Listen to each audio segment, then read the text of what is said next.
আজকে আমাদের তোমার আলোচ্য বিষয় হলো অহংকার এবং আত্মগর্ব। অহংকার এমন একটা জিনিস, যে জিনিসটা, যে অহংকারটা মানুষকে একদম ধ্বংস করে দেয়, মানুষকে শেষ করে দেয়, জীবনটাকে বিনাশ করে দেয়।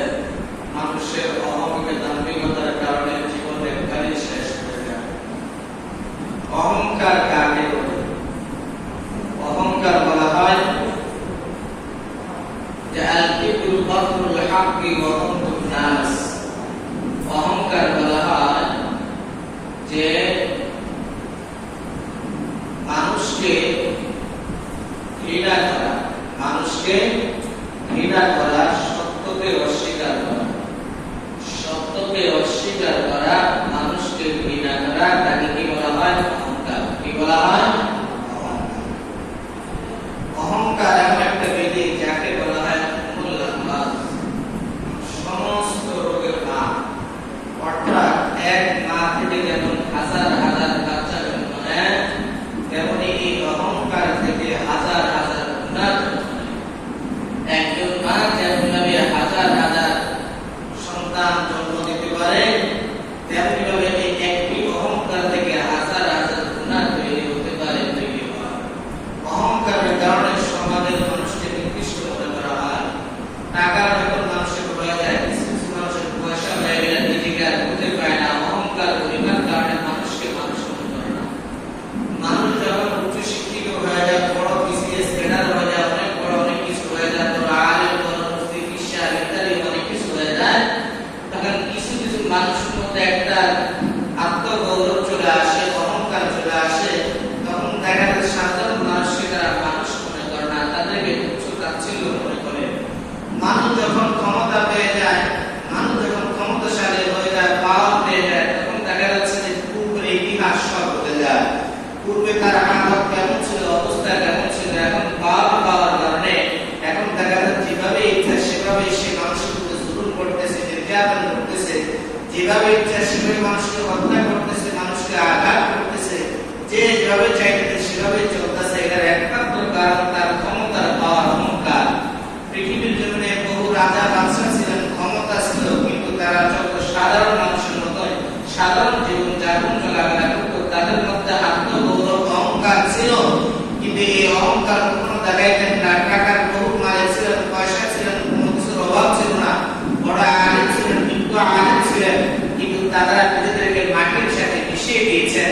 তারা নিজেদেরকে সবসময় ছোট মনে করেছেন।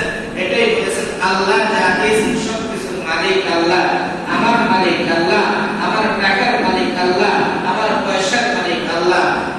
এই জন্য তারা হাজির অহংকারের কারণে সমাজের মধ্যে ভ্রাতৃত্বতা বন্ধন সবকিছু বিনাশ হয়ে যায়।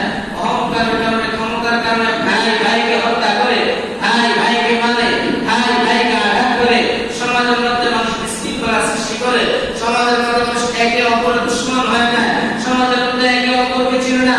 সামান্য সম্পদের কারণে, সামান্য টাকার কারণে, সামান্য অহংকারের কারণে এক এক নারকেল মানুষকে দান দেয় না, জিজ্ঞাসা করে না, কোনো কিছুই করে না। তাকে বিভিন্নভাবে ক্ষমতা দিয়ে, টাকা দিয়ে, পয়সা দিয়ে বিভিন্ন ভাবে মানুষকে নির্যাতন করে, নিপীড়ন করে, মানুষকে আঘাত করে, সমাজের মধ্যে বিশৃঙ্খলা সৃষ্টি করে, বাড়ির মধ্যে বিশৃঙ্খলা সৃষ্টি করে, ভাই ভাইয়ের মধ্যে দ্বন্দ্ব লাগিয়ে দেয়, পাড়া প্রতিবেশীর মধ্যে দ্বন্দ্ব লাগিয়ে দেয়। দেখা যাচ্ছে একমাত্র এই অহংকারের কারণে, এই আত্মগৌরবের কারণে ভাই ভাইয়ের চেহারা দিকে তাকায় না, প্রতিবেশীর চেহারা দিকে তাকায় না। স্বার্থের কারণে, এই সমস্ত জিনিসের কারণে আজকে দেখেছি আমরা দুনিয়া দুনিয়া দুনিয়া দুনিয়া নিয়ে আমরা পড়ে আছি।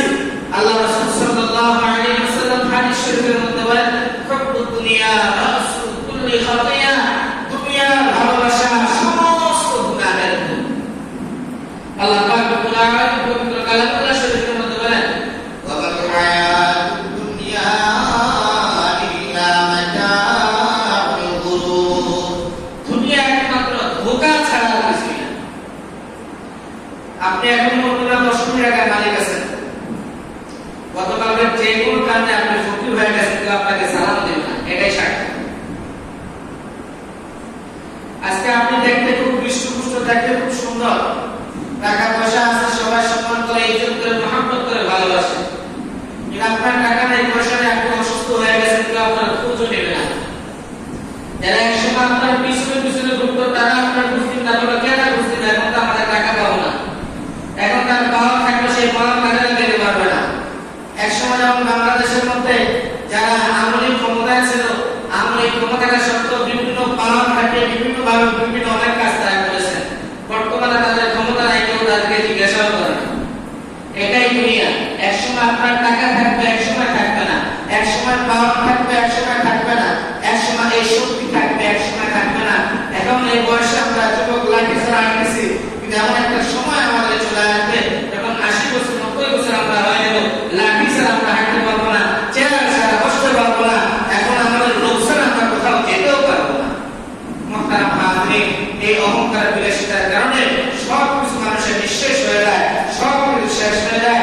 কারণ আল্লাহ পাক রব্বুল আলামিন কোরআন কারীমের মধ্যে বলেন, ইন্নাল্লাযীনা ইস্তাকবিরুনা আন ইবাদাতি সায়াদখুলুনা জাহান্নামা দাখিরিন। যে সমস্ত মানুষ আমার ইবাদতের ক্ষেত্রে অহংকার প্রদর্শন করে, অহমিকা করে, আল্লাহ বলেন সায়াদখুলুনা জাহান্নামা দাখিরিন, তারা অত্যন্ত লজ্জিত হয়ে তারা জাহান্নামে প্রবেশ করবে। অত্যন্ত অপমান অপদস্থ হয়ে তারা জাহান্নামে কি করবে? প্রবেশ করবে। কারণ অহংকারের যে জিনিসটা, এটা তো একমাত্র আল্লাহ তাআলা, কারণ আল্লাহ তাআলা সব কিছুর মালিক। ইন্নাল্লাহা আলা কুল্লি শাইইন কাদির। আল্লাহ তাআলা সব কিছুর ক্ষমতাধর, আমার একটা কোনো ক্ষমতা নাই।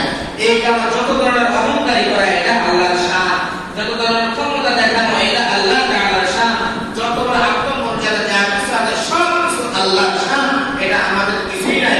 কারণ আল্লাহ রাসূল সাল্লাল্লাহু আলাইহি ওয়াসাল্লাম বলেন, আল কিবরিয়াউ বিদাই, অহংকার এটা আমার আত্মমর্যাদা, আমার পর্দা, ওয়াল আযমাতু ইজারি, বরন্ত মর্যাদা এটা আমার পোশাক, এটা তাদের না, এটা আমাদের